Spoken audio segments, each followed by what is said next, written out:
Mesdames et messieurs, depuis le début de l'année, nous avons traversé ensemble de rudes épreuves.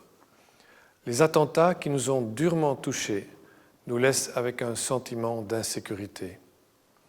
Les crises aux frontières de l'Europe et leurs effets à l'intérieur de nos pays ont créé un climat d'instabilité et d'incertitude. À tout cela s'ajoutent les turbulences que traverse l'Union européenne suite au référendum britannique.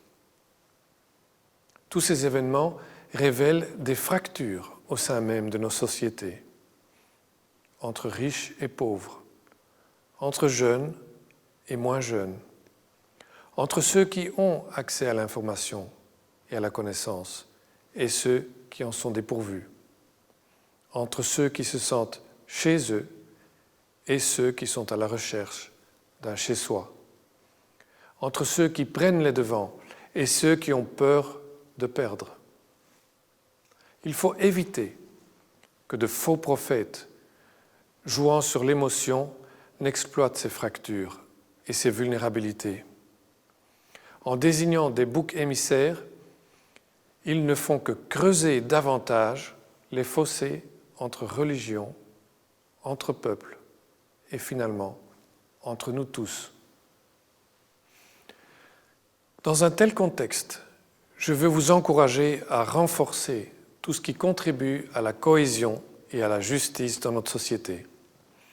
Pour ce faire, nous disposons d'atouts majeurs. Tout d'abord, nous avons une longue tradition d'ouverture et d'engagement. La recherche de l'unité dans la diversité anime la majorité de ceux qui vivent dans notre pays. Nous avons une culture de concertation et d'implication des citoyens dans la prise de décision. Nous avons un tissu associatif et une société civile qui ont fait leurs preuves. Vous, qui êtes les moteurs et les chevilles ouvrières d'associations, vous qui vous impliquez pour revitaliser votre quartier ou pour recréer des espaces publics accueillants, vous qui tendez la main à ceux qui aujourd'hui se sentent délaissés ou découragés, vous êtes tous les héritiers de cette tradition. La Reine et moi constatons quotidiennement votre bel engagement à titre professionnel ou bénévole à travers tout le pays. Ensuite, le sentiment d'appartenance et le besoin de participation s'expriment d'une manière nouvelle et créative chez les jeunes. Vous, les jeunes, cherchez de plus en plus le bien vivre ensemble avant le confort matériel. Vous aspirez à contribuer à quelque chose qui vous dépasse. Vous avez appris à vous ouvrir aux autres et à d'autres pays et à d'autres cultures. Vous savez que cela engendre l'échange d'idées, la créativité et l'innovation, l'enrichissement culturel et l'épanouissement personnel. Les plateformes sur lesquelles vous vous associez montrent un souhait de partage et une recherche innovante du bien commun. C'est ce même esprit que l'on retrouve dans la véritable pépinière de start-up et d'entreprises sociales qui émergent dans notre pays. Et vous, les jeunes qui êtes encore à la recherche d'un nouvel élan ou d'un emploi, vous avez en vous une énergie latente que nous voulons vous aider à activer. Enfin, nous disposons d'une troisième qualité importante, le courage. Le courage auquel je pense est bien plus que de la témérité. Il surmonte les épreuves en s'appuyant sur ce qui est beau et grand.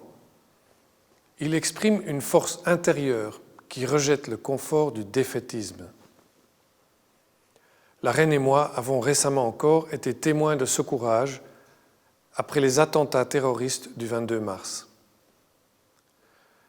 Vous, les blessés et les membres des familles touchées, avez réagi à cette épreuve avec une infinie dignité.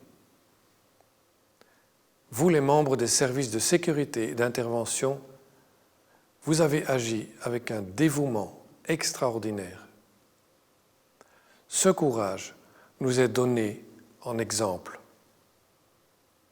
Il permet de garder confiance en nous-mêmes, dans les autres et dans nos institutions, quand les crises se succèdent et ébranlent nos certitudes. C'est de ce même élan dont a besoin aujourd'hui le projet européen. Ce n'est pas un hasard si les majorités les plus fortes en faveur du maintien de la Grande-Bretagne dans l'Union européenne se sont exprimées chez les jeunes. Ils ne se sont pas laissés confondre par le faux dilemme entre Union européenne et États membres. Les deux sont complémentaires et notre union est plus que jamais nécessaire. Là aussi, il faudra du courage pour la défendre et pour continuer à l'améliorer. Mesdames et messieurs, prenons conscience des atouts qui sont les nôtres. Unissons nos forces en Belgique et en Europe. Ayons confiance en l'avenir. La Reine et moi vous souhaitons une belle fête nationale.